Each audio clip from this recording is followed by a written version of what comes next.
All right, welcome back to another live stream. Today we're back with another episode. I think this is episode 4 or 5, I think, of the SNBP podcast. Today it's just me and Ponchy here. We may or may not be joined by a guest later on in this episode, but Nick and Berdaman could not make it today, sadly, so it's just the two of us. We're here to talk hockey and here to have a good time. Right, Ponchy? Oh, yeah.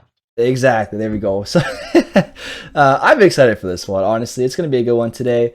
We're with how's it going, Ellie? We're without our overlay as well because we don't really have an overlay set for two people. But if our guests were to join, we will have the overlay as well for those of you on YouTube and on Twitch. But anyway, without any further ado, let's get started. Quickly, right off the bat, there's some big news in the NHL. Not really big news, but it's news in the NHL, at least for the Canadians, or more like the LA Kings. Marc Bergevin got hired as a senior advisor to Rob Blake for the LA Kings. So it was rumored that he'd be hired in LA in some sort of role. We weren't sure what kind of role it was going to be, but there was rumblings that he wanted to get hired in LA in a lesser role than GM. So, or maybe even a higher role, like somewhere like VP of something. So we just knew he didn't want to be a GM. So he joins his buddy Phil Danault, who he refused to give a contract to in LA. Maybe they planned that, who knows? But he was with Phil Danault in Chicago, brings him to Montreal with him, and then Phil Danault goes to LA and Bergevin goes to LA. So the bromance continues with him and Philip Danault. And so, yeah, he joins Rob Blake in LA management. What do you think about that, Ponchy? Minor news? Or It's a good pick. No, I think that's a good pick. Because so Bergevin, was he the one that kind of constructed the Stanley Cup from last year? Yeah, most of that team. Yeah. So he's got some. I think he got. I think he got a lot of credit because the Montreal Canadiens made it so far. So I think, like, generally though, he's a great GM. Look at his track record. So when was the last time the Montreal Canadiens lost or didn't make the playoffs? I mean, they didn't make the playoffs a lot of the time he was the GM, though. I think it was like 5 years out of his 8 or something like that. No they way. didn't make it. They didn't make the playoffs as much as you'd think they did. Because there's a year they missed the playoffs by 1 year. They drafted Kotkaniemi another year. Hang on, you want me to pull it up for you? Pull it up for me. Yeah, I might be pumping Bergevin's tires for the wrong reason. just a little bit too much, I think. So I'll go Montreal Canadiens season standings, like last 10 years. Let's go 10 years. Okay. So this year, obviously, they're terrible, dog water, brutal. 2021, they've slipped into the playoffs like slightly and then made it all the way. 2019-20, they were 24th in the league, but they made it because of their points percentage being higher than Buffalo. And they didn't even make the playoffs initially. They made the round robin, which then allowed them to beat Pittsburgh and make the playoffs because Carey Price is a god in the playoffs. 2018-19, they missed the playoffs by 1 point. I'm pretty sure it was that year. 2017-18, they were not even close. They had 71 points. 2016-17, they were first in their division because reasons. 2015-16, they were out of the playoffs with 82 points in 82 games. So basically, literally 500. So, and I can't go any further than that for some reason because Google. But it's Google. I'm just trying to show you that the team had one good season. One. No way. In the last 5 years. One. No way. One. Yeah, I'm telling you right now, Montreal had some playoff success because this team is built around Carey Price and big bruising defensemen that are able to win you playoff rounds. But don't let that disguise how bad they've been in the regular season. They're one of the teams that struggles. Like, I've watched the Habs for my entire life. And in my entire lifetime, I don't think I've ever seen a Habs team that I'm confident is going to score more than 3 goals in a game. Like, they struggle to score 2 goals a game. And then they win because they have Carey Price in nets. So, and sometimes when they score 3 goals, like, they win 3-2 or 3-1 because Carey Price plays so well. So, steals you games, Is Bergevin a good GM? Some aspects, yes. He's a great trader. He's really good at trading players and knowing when they're going to have breakout seasons. Like, he trades for Phil Danault for 2 guys who are like done. It was like Burmistrov, I think, or no, it wasn't Burm. It was what's his name? It was a guy on near the end of his deal, Bergenheim. I think it was Sean Bergenheim. He brought him as a free agent or something. It was Sean Bergenheim and like Dale Weiss or something. Like two guys who were kind of like fringe, like their third, fourth line guys who are near the end of their careers for Phil Danault a second or something like that. And so then they turned that into, it was Phil Danault and Alex Romanov. That was the pick that became Romanov in that trade. Mm-hmm. Phil Danault becomes a first line center. Corsi for percentage was top 6 in the league for his entire career in Montreal, because him, Gallagher, and Tatar were, if not tied, but fighting, competing for first in the league as a line in terms of advanced stats and analytics. So, like Corsi for percentage especially, that was like their stat. Like those guys controlled they controlled the play at 5-on-5. They were one of the best lines 5-on-5 in the NHL, other than Boston's perfection line, right? Of Pasternak, Marchand, and Bergeron. So you put that together, Gallagher, Tatar, Danault, and then Bergevin this offseason is like, yeah, we don't need Tatar. So, okay, yeah, you can get rid of one of the 3 pieces from that line, and you can probably still put a good line together. Put Jake Evans there. It's a pretty good replacement. Or put, like, even Toffoli. That's a pretty good replacement for what Tatar brings. You can't let go of Danault, too. You lose 2 out of the 3 players from the top line in the league for the last couple of years, despite being on a terrible team. Like, those guys played very good hockey. And now Gallagher's just on his own, and you can see the difference. Like, he's struggling a lot more than he was. Danault's playing on par with how he always plays. He's always around 15 or less goals, 50-ish points, and a good plus-minus, and a great face-off percentage. He does his job. He knows what he's doing, and he's well worth the money that LA is paying him. Yeah. So. Okay, so but let's look at the trades back here. So how do you feel about the Pacioretty Suzuki trade? How do you feel about that? That's a great trade. That's what I'm saying. Like, he knows when to trade for players. Like, he trades Pacioretty away. Although Pacioretty's played very well in Vegas, I'm not denying that. He's one of the guys I picked last episode as one of the great, or a few episodes ago, as one of like those great players having good seasons, like underrated seasons. So I think he's playing very well in Vegas. But I think it was a perfect trade. You get Suzuki, a young player. He's by far our best player on the ice. Like, our team looks terrible when he's not on. So there's Suzuki. We got, I think, a 2nd-round pick, and we got Tatar. And Tatar became one of the 3 pieces to one of the best lines in hockey for several years. So he knew when to acquire. He was a bit of a cap dump. Pardon? Oh, he was a bit of a cap dump, and you guys just turned chicken shit into chicken salad. Dude, we turned a cap dump into a great player. So, like, a good top 6 player. We could have traded Tatar at any point for a 2nd or a 1st-round pick whenever we wanted to, but we just didn't. Said F you in the playoffs, put him on the 4th line for reasons beyond my understanding. He played fine. They're like, okay, Tatar, you had a great regular season. You're not the problem in the playoffs. You can go on the 4th line and F yourself. Every year, this guy every year gets any. I watch him play. He works hard, but every year on any team he's on, he gets sent to the 4th line. I don't know what he does, but he just does in the playoffs. And then he comes back the next season, like, okay, 1st line. What?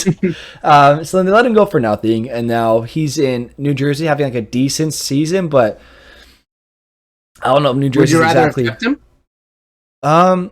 I didn't mind that they got rid of Tatar, quite honestly. I really don't. I think it was time. I think they were kind of through with each other. I think we gave him a good opportunity to revitalize his career, and he did. And he made a lot of money for New Jersey. I don't think I'd want to pay him the $5-ish, $6 million he's getting paid. But if we kept Danault, then that's fine. But if you get rid of Danault, then Tatar's useless too. So it was Danault or nothing, and they chose nothing. And they chose not to keep Kotkaniemi either. So you let go of Danault. You're like, okay, Suzuki, more ice time, which he's already playing a lot. Okay, then Kotkaniemi, we don't need him anymore. Let's get rid of him too. So Jake Evans is going to step up now, right? And then they acquired Christian Dvorak, who's looked terrible in Montreal. So they acquired Christian Dvorak to play a role he's not fit for. And then they're like, okay, who else? Long-time NHLer who's like barely able to just keep up with the players in the league, but he's French. Cedric Paquette. Like, you're getting these guys to replace Danault and Kotkaniemi down the middle. You're serious. Like, I know Kotkaniemi wasn't great here, but he wasn't bad. He could at least put up 30 to 40 points easily in his sleep.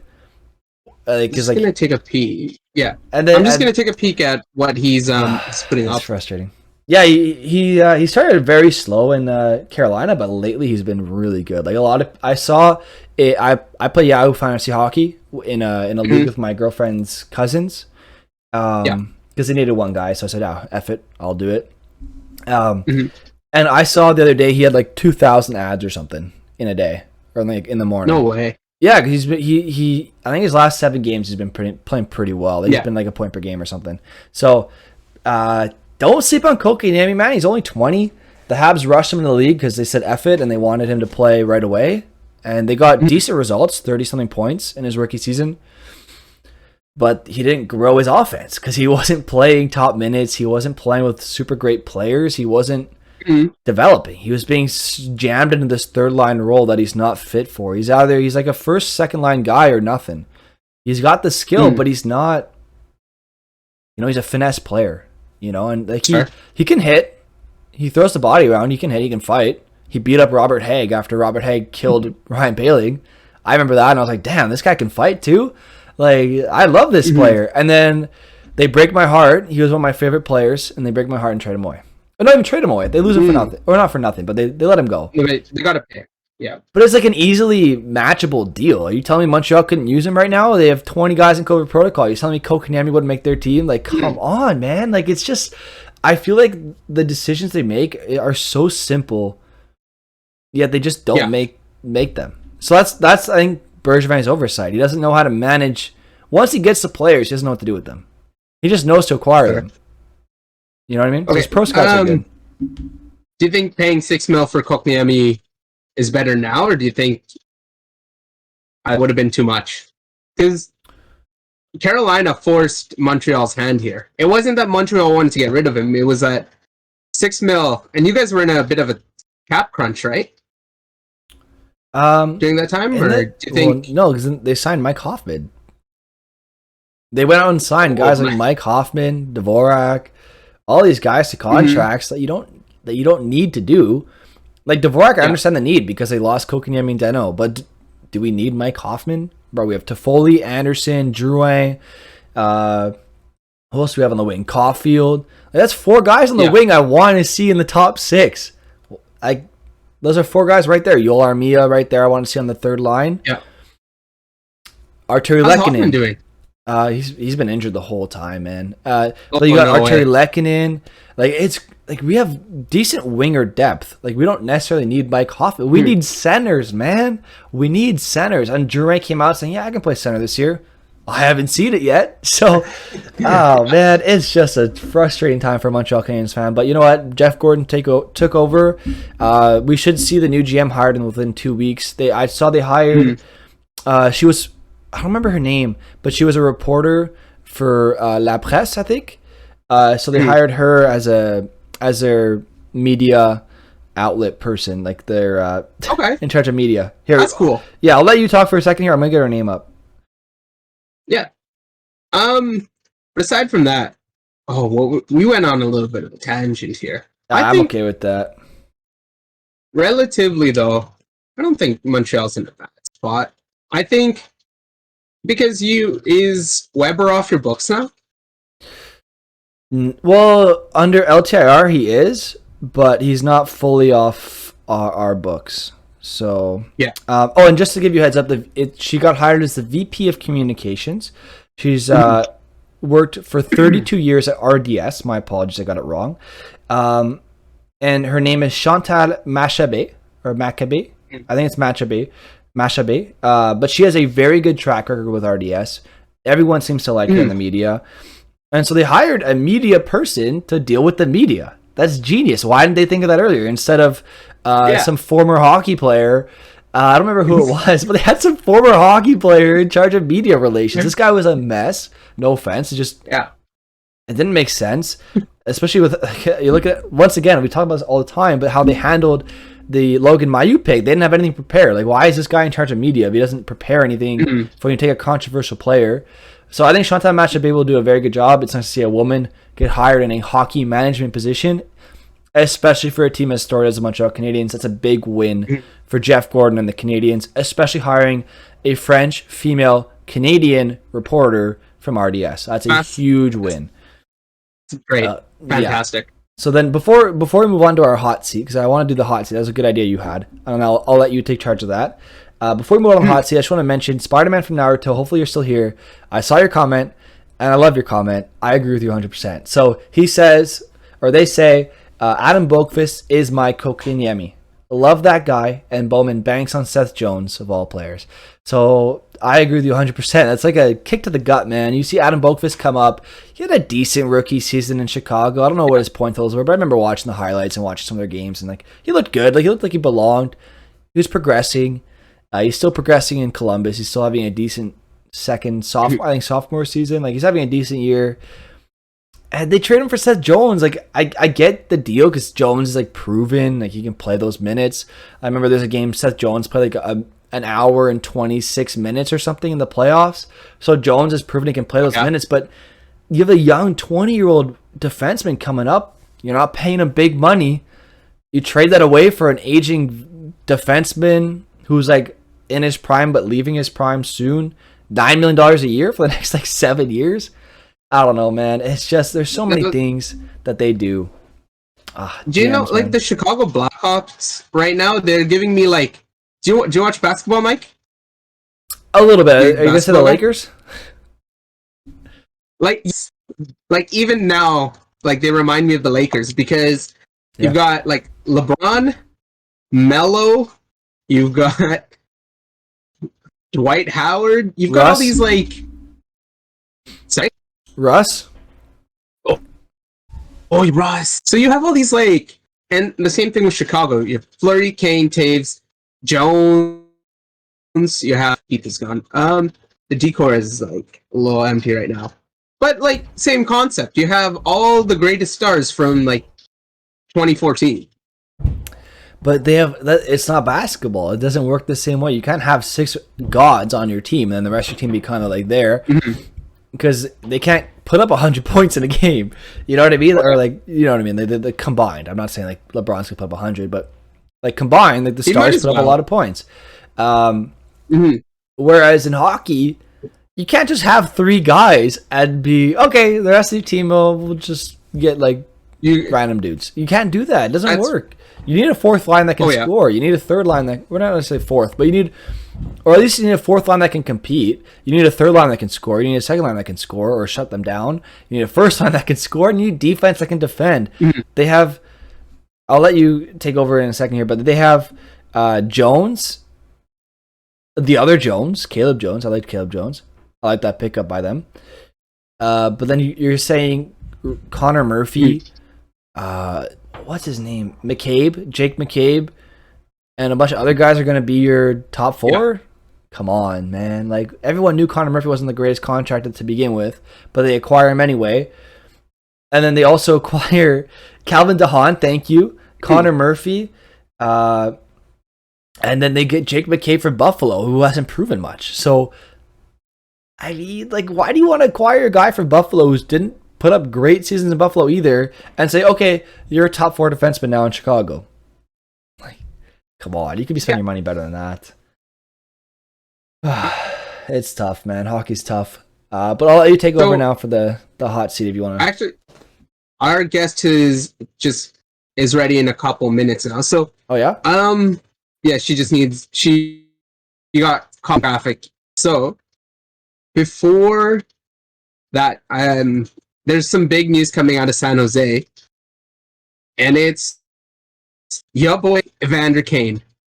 He's getting dropped. He's getting waived. Good night, Jim Kite. Evander Kane is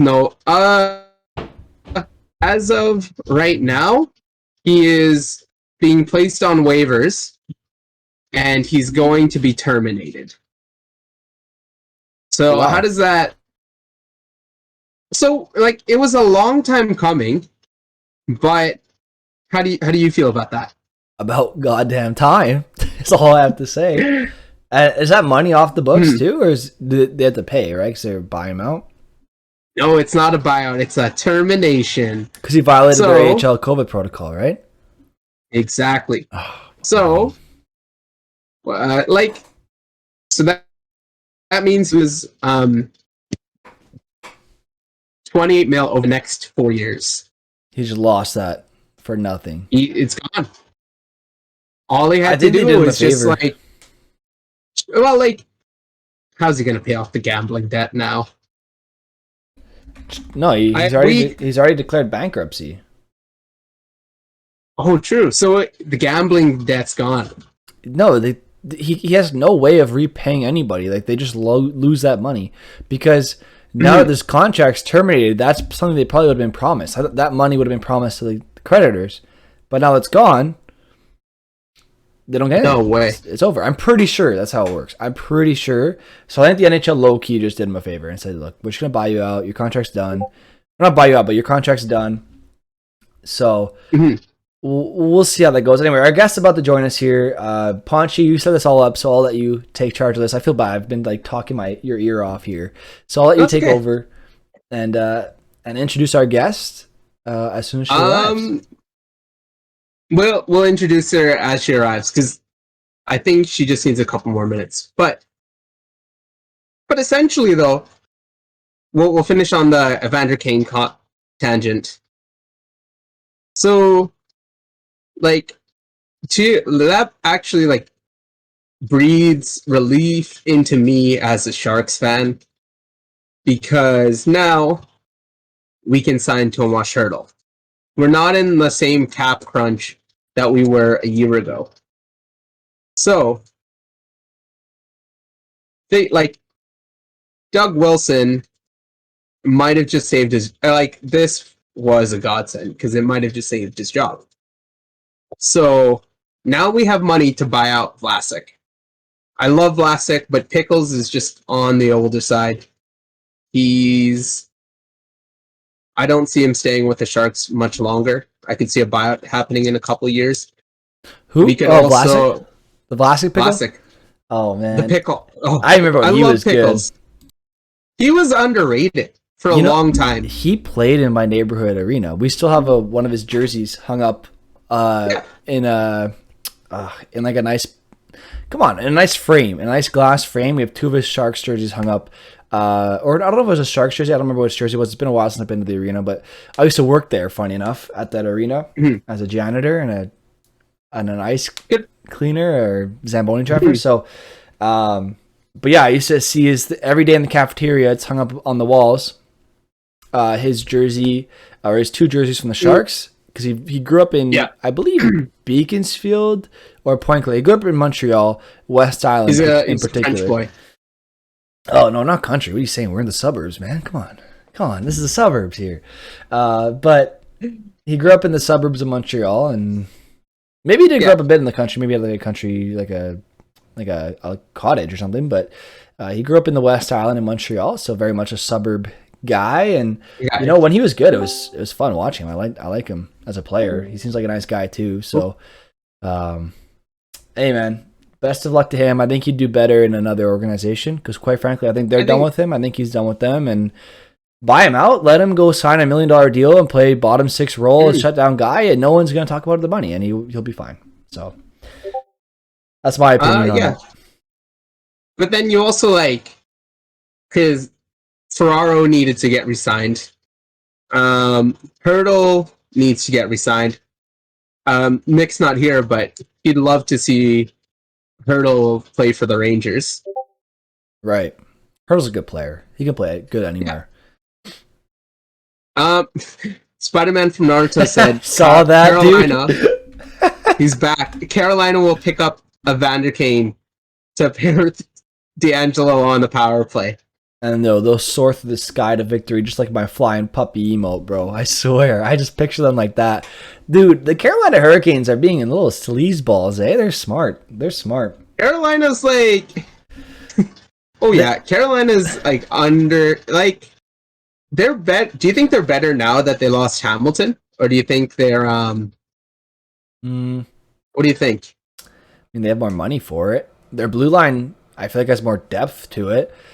I mean, look, I think Hamilton's more capable of playing a physical game than D'Angelo, but I think D'Angelo's offense is so much stronger than Dougie Hamilton. Like, Tony DeAngelo can run a power play. He can score 5-on-5. He can put up a point per game as a defenseman. Like, he's that good of a hockey player offensively. Defensively, he struggles a bit more, but put him with Jacob Slavin, Brett Pesce, Brady Shea. Like, they got some good shutdown guys there. He's set. So, Is Jobs in? Jobs? What up? Did I figure it out? What's up? Did I figure it out? Yeah, you did. Oh, sweet. All right. Hey, how are you? How's it going? That's pretty good. Heard you got caught in a bit of traffic, hey? I did, yeah. It's crazy around here. There's still snowbirds leaving the state for the winter, and all they do is cause accidents. So That's all right. It's good that you were able to hop in. yeah, thanks for having me. Sorry, you guys had to stall for a bit. That's all good. Do you have anything to throw in on the Evander Kane situation? We're just finishing up our tangent on that, and we'll play a game. Oh God, I better stay away from that one. That's a loaded question right there. Is Arizona picking up Evander Kane? I hope not. I don't want him. That's all good. Okay. Mike, is there anything you wanted to say before we hop on the hot seat? Well, just welcome to the podcast. Happy to have you here. I'm Michael. I guess I host it on my channel, and Ponchy, Nick, and Berdaman usually join me on the podcast, but we're happy to have you as a guest. Very interested to hear about your background in Arizona State, playing college hockey there as a goalie. I saw your save percentages last year before or during COVID. You're like a 947 or something. That's crazy. But yeah, we're happy to have you. How's it going? It's pretty good. Thanks for having me. It's weird that I have a stats page. I feel like I shouldn't have a stats page. NCAA hockey's a high level. You deserve it. But yeah, so for those in chat, our guest today played goalie for Arizona State University, posting a career 922. And correct me if I'm wrong, you received ACHA all second team All-American honors. Yeah, that was my senior year. That was a good season. And currently you'll find Jordan behind the bench for the... Oh my gosh. You guys have a University of Arizona and Arizona State. Arizona State University as an athletic trainer. You'll also see her at San Diego Padres games. And welcome to the show, Jordan. Right on. That's as good of an introduction as I could ask for. So thanks, guys. Yeah. All right. So we're going to hop on the hot seat. So essentially, we'll go in a circle. So because you're the guest today, Jordan, Mike and I will throw anything and everything at you. So we could throw questions like favorite tree, favorite song. They could be hockey related, and they couldn't. And they might not be. So we'll throw it on. How about a minute and a half? How does that sound, Mike? And then we'll rotate to Mike, and then we'll rotate to me. It's up to you, man. This is your segment. I'll let you do what you think is best here. So it's all up to you, man. All right. I'll let you handle it. So we'll put a minute and a half on the clock. Oh, I should just do a 2-minute power play. Okay. So 2 minutes on the clock. Ready? And I'll start, and then Mike will switch back and forth. All right, and go. Favorite yote? Jacob Chikrin. Favorite hockey team? Arizona Coyotes. Favorite hockey brand? Ooh, I'm a CCM guy. Favorite hockey meal or pregame meal? Pregame meal. Oh, gosh, I don't know. Pasta, I suppose. That's everybody's answer. Favorite Padre? Fernando Tatis Jr. Recently. Mm-hmm. Favorite dessert? I don't know. Just asking food questions. That's a good one. Maybe like a fudge brownie. Biggest pet peeve as a goal? Oh, I mean, obviously being screened sucked. Being screened by your own teammate. There you go. Well, that's a good one. All right. We got a question from chat. Dad9 Sports asks, who's your favorite goalie? Well, when I grew up, it was Martin Brodeur. As much as that's gonna annoy some people, but lately it's been Darcy Kemper when he was here with the O's. Fair enough. Fair enough. Favorite rookie on the Yotes? Do we still call Barrett Hayton a rookie? I don't know if he is Sure. anymore. He's been up and down a bunch. I'd say he's a rookie. Who's your Favorite? go ahead. Favorite American player? Wow. Jacob Chikrin's American. He's from Boca Raton. Okay. All right, and then last question from Spider-Man from Naruto in the chat. Wright or Bedard for the Yotes? Who would you prefer? Whatever gets us the first pick. Who would you pick? Yeah, who would you pick between the two of them? I don't know. Everybody likes Shane Wright, so I guess I'm on that train until I hear otherwise. Fair enough. Fair enough. All right, Mike. We'll put you on the hot seat. All right, I'll do my best here. I got Roxy next to me. She'll support me. So I'll go, and then Jobs will go, and then we'll go back and forth. All right. Sounds good. 3, 2, 1. Favorite Richard brother? I'm gonna go with Ari. I'm gonna go with Ari. Pocket Rocket, baby. All right. Favorite Canadiens goalie of all time? I'm gonna go with Carey Price because I grew up with him, so I love Carey Price. Favorite team to play against? To play against? Ooh, Toronto. It's always a fun time. It's always a fun time against Toronto. That rivalry, or Boston. Toronto or Boston. I can't really pick. They're both fun to play against. Let's go. Favorite music artist at the moment? Favorite? Damn, that's a really. I don't think I even have an answer to that one. Favorite music artist? You know what? I'm gonna go on my phone and look at my top. I got my phone right here. I'm gonna look at my top artists right now because I don't really have a favorite per se. Damn, the top person on my liked songs is Dua Lipa, so I'll go with Dua Lipa. Screw it. What's your walkout song, if you had one? Oh, like a pump up song to go into a game? Yeah. That's another good question. There's a few I could have on there, but I really like. I got interested in a song by actually Nick Suzuki. Funny enough, because I saw his video about it. But "God's Country" by what's his name? Blake Shelton. Blake Shelton. God's Country. Everybody in baseball uses that. Let's go favorite baseball team. Oh God, I don't really watch baseball. I'll just go with the Munch. I don't even watch it. I'll go with the Toronto Blue Jays because it's Canada. I gotta go with that. Team. Yep. Okay. Would you rather forget your skates or your hockey stick?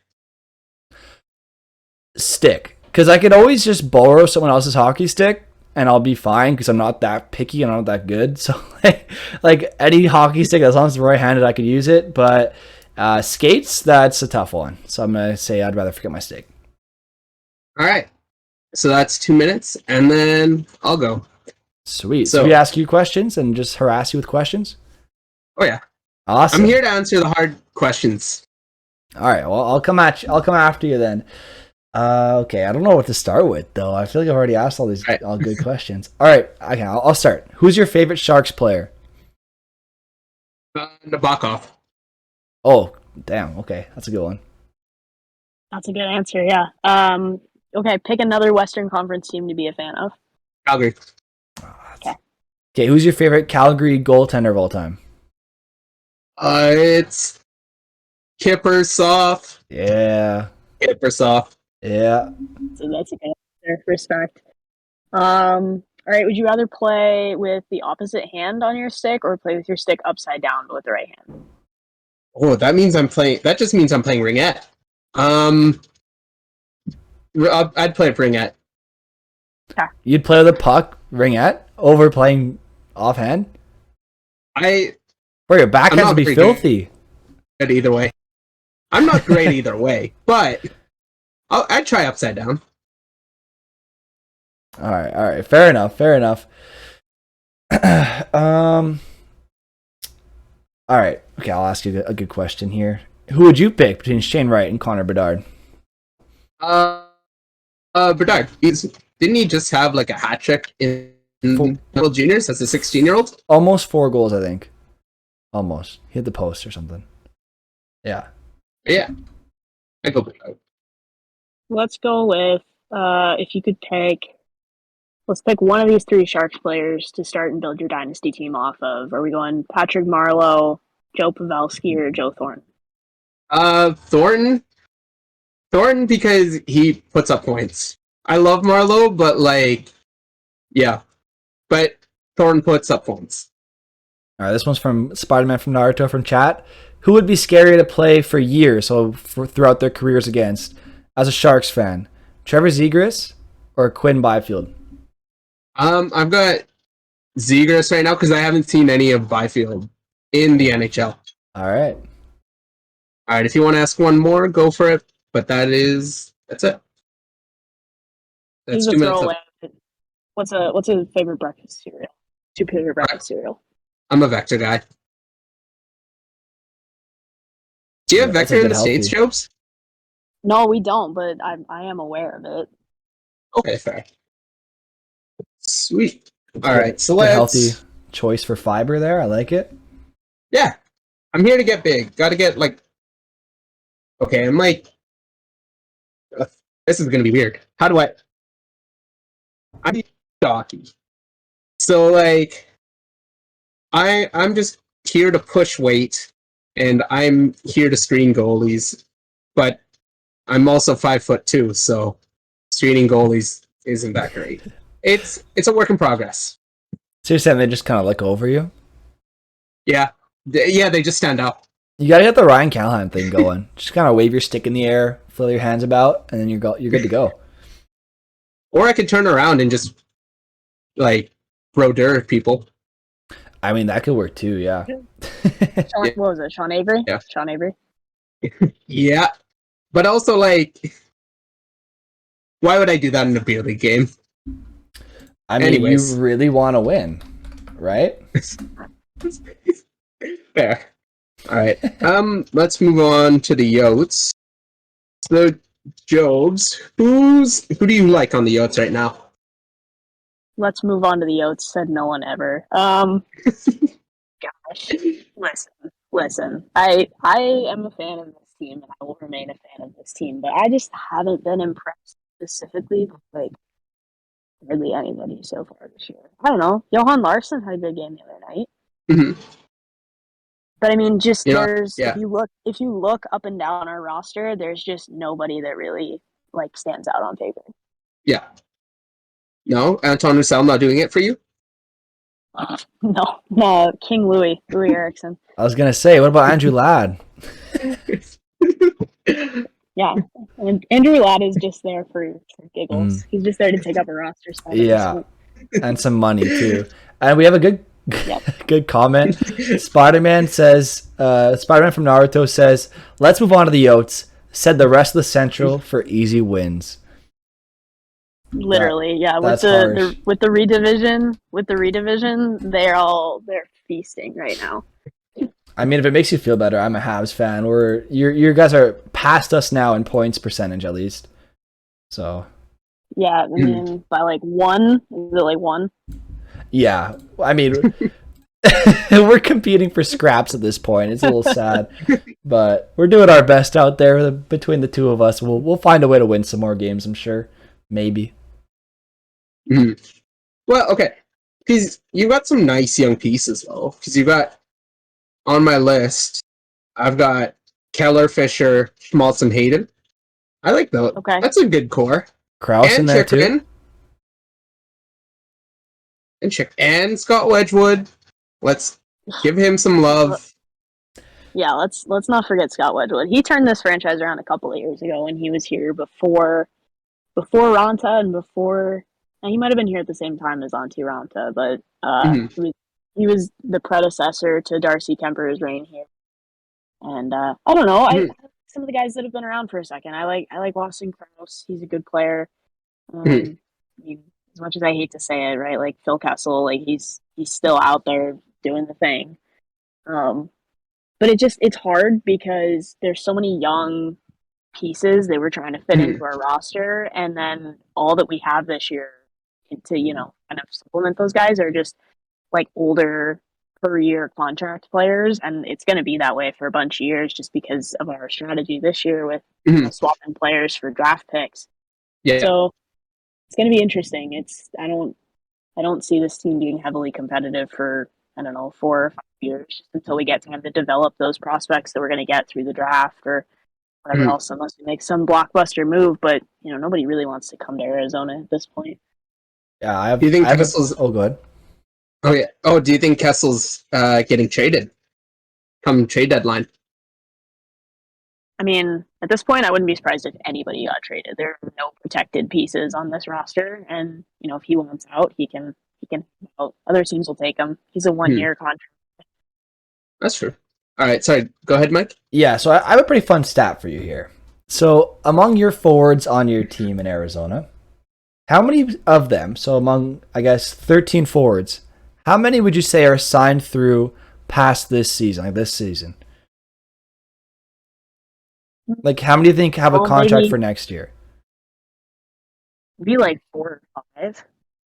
Okay, you're pretty close. So 3 of them. Okay. One of them's Andrew Ladd. 3? Yeah. Great. Yeah, one of them's Andrew Ladd, being paid $5.5 million next season.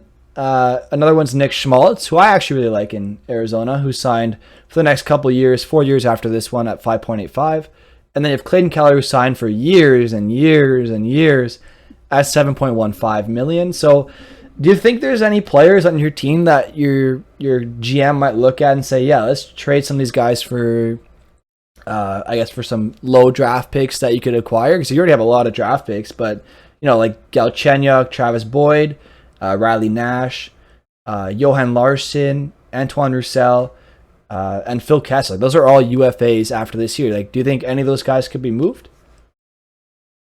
I mean, like I said, I don't think I would be surprised to see anybody get moved. That's sort of just our GM strategy, and ever since he's come in, he's made no mistake about what he wants is to sort of blow it up and rebuild the franchise. But I mean, look, it's at some point there's only so much you can do as far as trading players for draft picks because it's never going to be equivalent to getting a role player guys. You take a chance on a prospect and you have to develop them and bring them through the system and see what happens. But I don't know. I think Keller is probably pretty safe. I think Keller's safe. I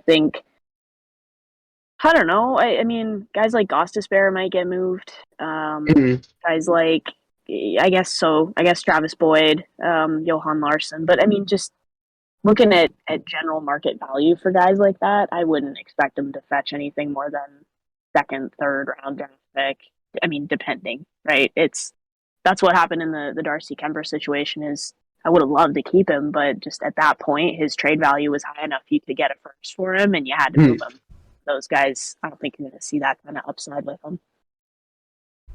Yeah, that's a really good point too. And then just one last question before I let Ponch take it back over again. But just one last question about the defense. So looking at Arizona, like they've had a few breakout defensemen this year. I know Chikrin's been struggling this year, but Shane Gostisbehere.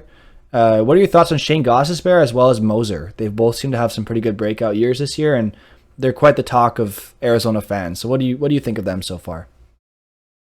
I've been really impressed. I mean, Gostisbehere has obviously been around for a second, so I liked him when he was with Philadelphia. I know some people have some differing opinions on him, but I think Moser's been a really good breakout player this year. He's a young guy, I think maybe 21, 22, but like a recent draft pick.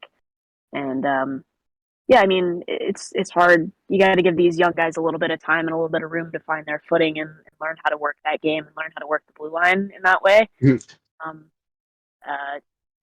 Chikrin's been down for a bit with an injury, but he should be back fairly soon. And I think that was one of our big questions going into this season because we didn't. Did we lose Jobs? Oh, I think we lost her there. Like, what are we gonna do? Oh no, we're good. We're good. Yeah. And I don't know. We had a small pool, and then we sort of filled it with some of these young guys, and I don't know. They've been taking the leap, but obviously there's more you can do as a young player to learn and grow, and you get better with the season. But I've been impressed early on, I guess, as much as you can be. Yeah, it's awesome. No, it's been nice to see him have some success. He's scoring a few goals actually. I've noticed he's been scoring quite a few goals, Moser, and Shane Gostisbehere looks rejuvenated out there in Arizona. Like he's flying around the ice, controlling play. Like I know he makes a lot of mistakes and turnovers, but that's not what you're paying him for. You're paying him for the offense, and he's been quite good. Yeah, for sure. I'd give him points in that area. We lost. I mean, Ekman Larson was more so an offensive defenseman, Mhm. so sort of you get that swap when you trade away that guy and bring in somebody else who knows how to work the puck forward to the blue line. But yeah, I Hmm. mean, you got to be careful with the turnovers, obviously. Yeah, for Yeah, sure. for sure. Thanks. Um, all right, let's move on to Arizona State. So, I think one of the biggest things with Arizona is wow. So we're gonna say Arizona a lot. How's Josh Doan playing this year?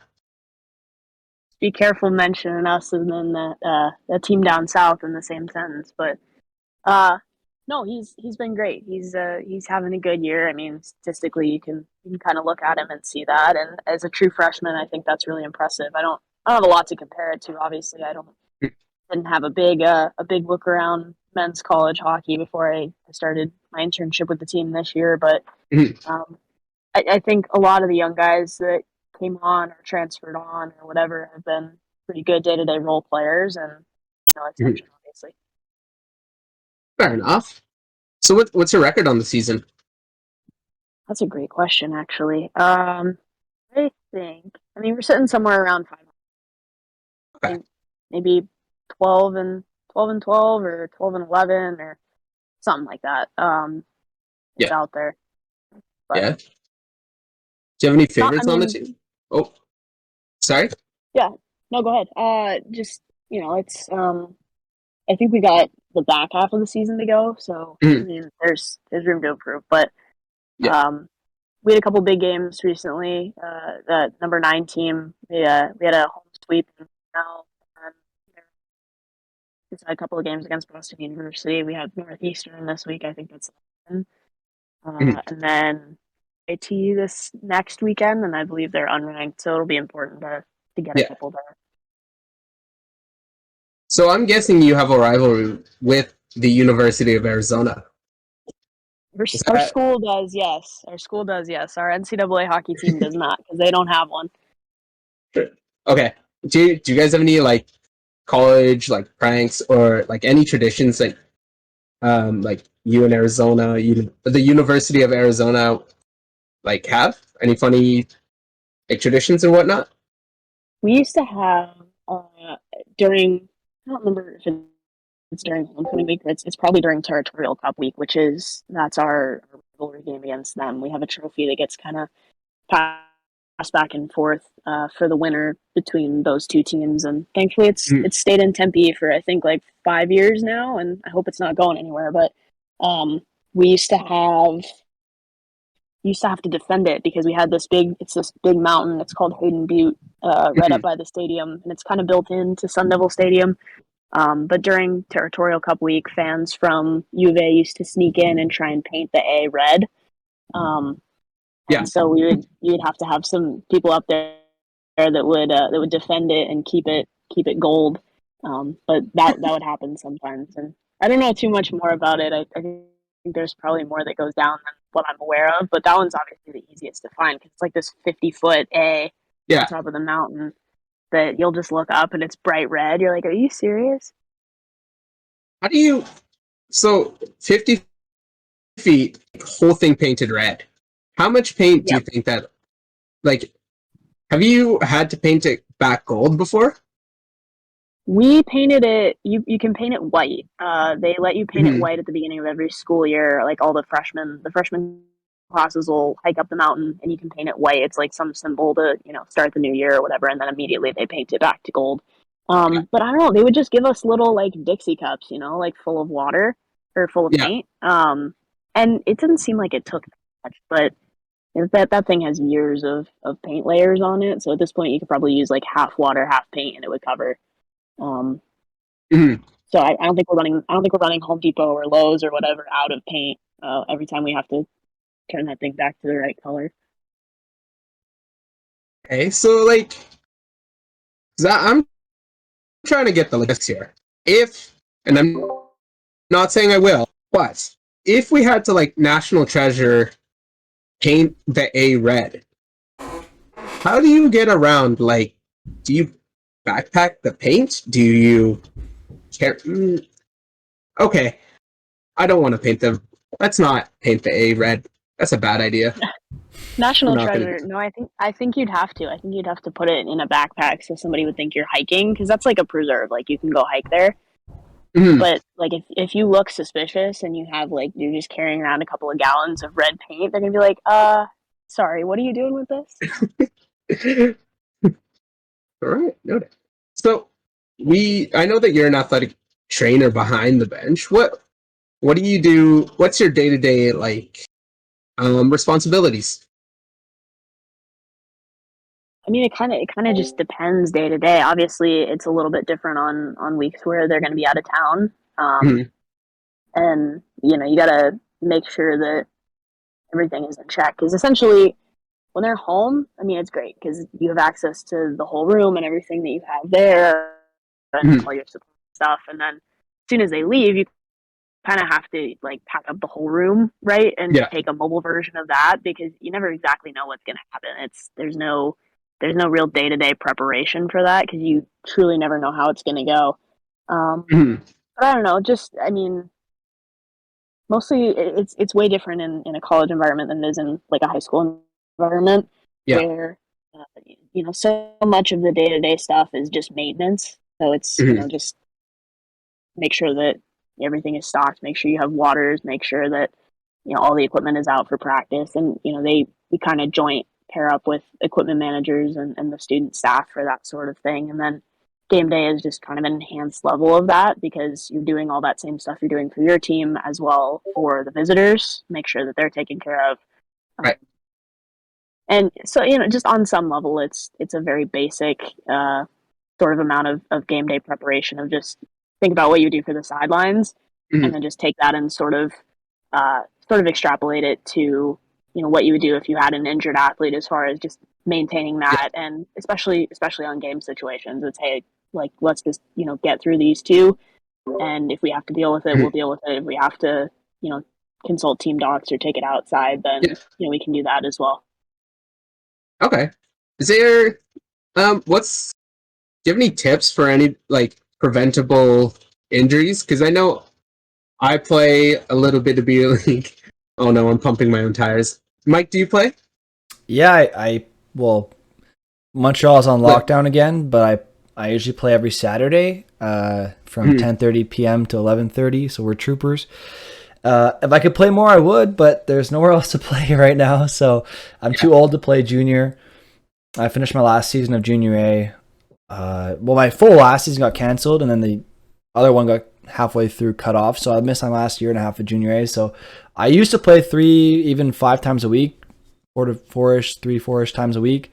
Now I'm down to 1. So, but I'm trying to work out. And actually, I was going to ask, as a trainer, I know I took a bit of athletic therapy, but nothing advanced because I already switched over to business. But would you recommend, I guess, dynamic flexibility, like dynamic stretching, or would you recommend more static stretching, or both?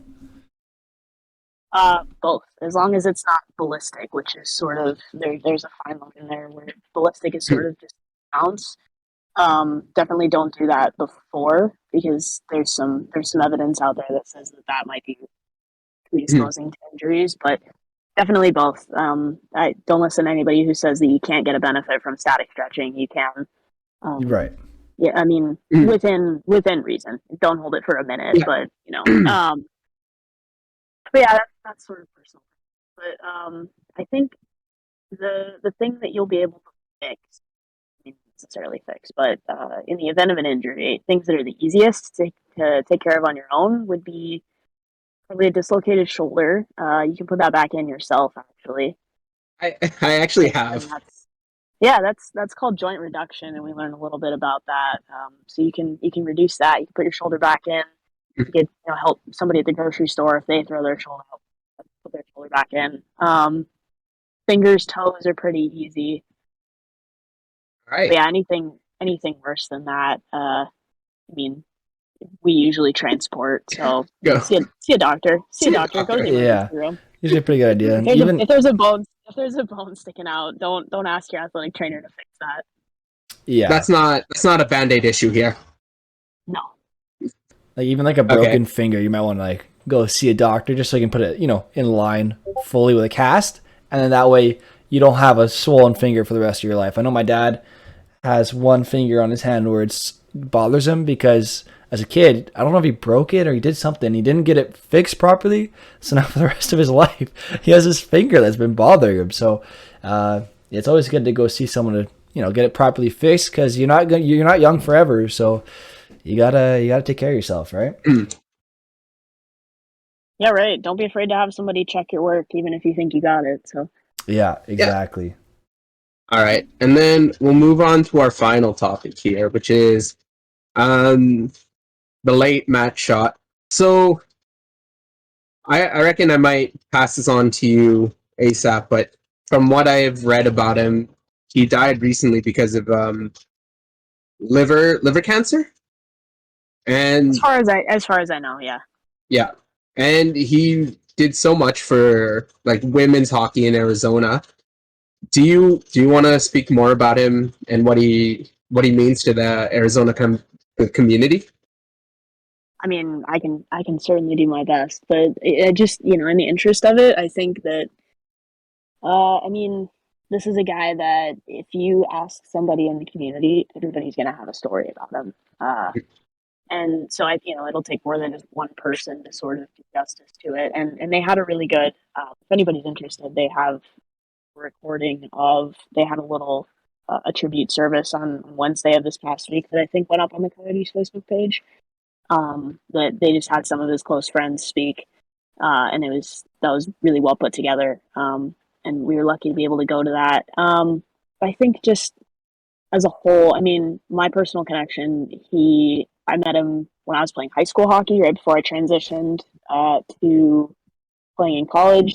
He was one of my coaches for my first year at ASU and sort of got me into to coaching with our youth programs here. So we have little howlers for I think 3 to 7 year old learn to play hockey. And then as soon as the Kachinas, which is the girls' organization, as soon as that got started, he got me in with that program as well. So sort of just as an extension, I think a lot of us that are coaching in the Valley and are involved in youth initiatives, and there are so many more people, more so than myself, involved, but just sort of as an extension of him, we passed along that love for the game and that coach. And I mean, he really was the kind of guy that just would eat, sleep, and breathe hockey, and was always trying to make it better, especially for the girls, like you mentioned, which is something I really noticed that we needed that continuity that I never had growing up, and he was a big hand in making sure that we had that and making sure that girls here would always have a place to play. And yeah, I mean, everybody here has a story about him, and he was one of the good ones. So it's it's gonna suck, but it'll take 3 to 4 guys to do the job that he did just on a daily basis because he loved it so much. And I think that's the thing that's going to carry on the most is he kind of wrote his own narrative there, and everybody's going to remember that work that he did and put in. But yeah, we lost him too soon, but it was it'll sting for a bit. But I think the best news is that because of that reach that he had, that just nobody's going to forget him here for a while. So Yeah, for sure. For sure. And with that, I think that's a good place to end the podcast. So, Jobs, do you have any projects you want to plug or anything that we should be looking into? oh gosh, no, I'm living the student intern life behind the bench there. So I'll be doing that for a bit. I'm graduating in the spring, fingers crossed. I'm sitting for the exam and then trying to get a big kid job, but that's the weird part of this whole thing. So I know I met you through streaming, and hopefully I'll be back to that at some point. But Mm. we'll see. We'll see. I'm just taking it day by day and trying to be involved as much as I can, because this is an awesome opportunity to be around hockey and to work in hockey, which is something that you guys Mhm. can relate that we love Oh quite a yeah. bit. So Oh yeah, for sure. All right, Mike. Is there anything else you want to say before we head out?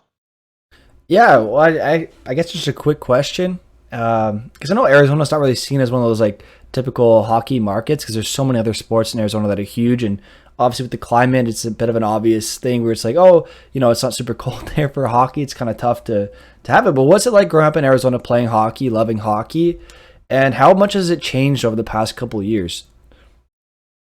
yeah, it's so funny that you mentioned that, because that's what everybody says, right? They're like, there's ice in Arizona, there's hockey in Arizona, and I'm in a fortunate position because I've been around the game, coaching it and playing it, and just sort of to be able to firsthand see that growth over the last couple of years. And I mean, there's more girls, just girls, playing hockey at the 12U level now in Arizona than there were in the whole state pretty much when I was growing up. Wow. So it's grown so exponentially in the girls' game and in the guys' game. And I mean, people said that we owe some of that to Austin Matthews, which I suppose we do. And but just the Coyotes have really, they've uniquely been invested in growing the game for us, and it's so huge, because not every state has that support from their parent club. Yeah. Mm. And just between the initiatives that they have and the youth hockey programs here, and just the sort of dedication of the people that run them to make sure that kids have a place to play, it's grown so much. It's so cool to see that there are so many little kids growing up now that want to play hockey and want to be a part of it, and Mhm. so different from where it was 10 years ago. And hopefully Yeah. that'll continue, because that's just been the best thing to see for me. Somebody growing up who loves the game, there's nothing better than seeing a little kid who loves the game as much as you do. Yeah. That's awesome. Yeah, no, it's good to hear that. I know the state of Arizona is doing better in terms of its fan base for hockey, and it's definitely growing a lot. So it's definitely nice to hear that as well firsthand. And how would you say, like, how loyal is the fan base towards Arizona Coyotes? Because they seem to have a pretty loyal fan base, from what I understand. I think yeah, I think you have to be. It's there's no fair weather fans out here. We're Hmm. born and raised Coyote fans, and you stick with them. But even now, when we'll see your team at the draft lottery. Oh yeah, we're Mhm. we're battling for last, baby. That's the fun part, I guess. It's nice to see winning teams, though. I guess so. I mean, maybe it's not too fun, but the draft lottery will be the fun part for you and I, at least this year, I think, and the trade deadline too. Mm. But yeah, no, it's nice to see Arizona is doing pretty well in terms of its hockey growth, and it's nice to hear stories like yours where, like especially the women's game's growing too. It's nice to see that growth in terms of the hockey community, because I don't want it just to be a bunch of white guys playing hockey. That's not what it's all about. It's hockey's for Mm. everyone. You want to see everyone playing hockey, and it's nice to see the women's game Yeah. growing, and it's nice to see the diversity growing in hockey. So it was nice to hear your story, and Mm. I really appreciate. We both really appreciate We you appreciate you. taking the time to talk to us today. It was awesome. Yeah, thank you, Wolf, for having me. This was really cool, and you guys know your stuff, so I'm deferring to you. You're the experts here. Sweet. Well, it's All right, nice to thank you have so you, much. and you're always welcome on our podcast. So just know that if you're ever looking somewhere to announce something big in your career, or if you want to just swing by to talk hockey, you're always welcome here. Yeah, right on, guys. Thanks. All right. Mike, if you want to close this out, go for it. Sure, yeah, I'll do a quick outro for us here. So thank you everyone for stopping by the SNBP podcast. We're up and coming. We made our way onto Spotify, Apple Podcasts, as well as Google Podcasts. We will be posting this VOD on YouTube as well, or you can watch it on my Twitch channel, Some Lazy Guy 09. So to find our VODs on Twitch and YouTube, like I said, Some Lazy Guy 09. But to find us on Apple Podcasts, Spotify, Google Podcasts, simply look up the SNBP. I repeat, SNBP podcast there, and you'll be able to find all our episodes there. So we do appreciate all the support we've been getting. Huge shout out to Ponchy, obviously, for being here, Jordan for being here as well, Dad9, Spider-Man from Naruto, Kevin, and Ellie for all stopping by. We appreciate your support, and we'll see you all again soon, all right? Cheers, guys. Bye.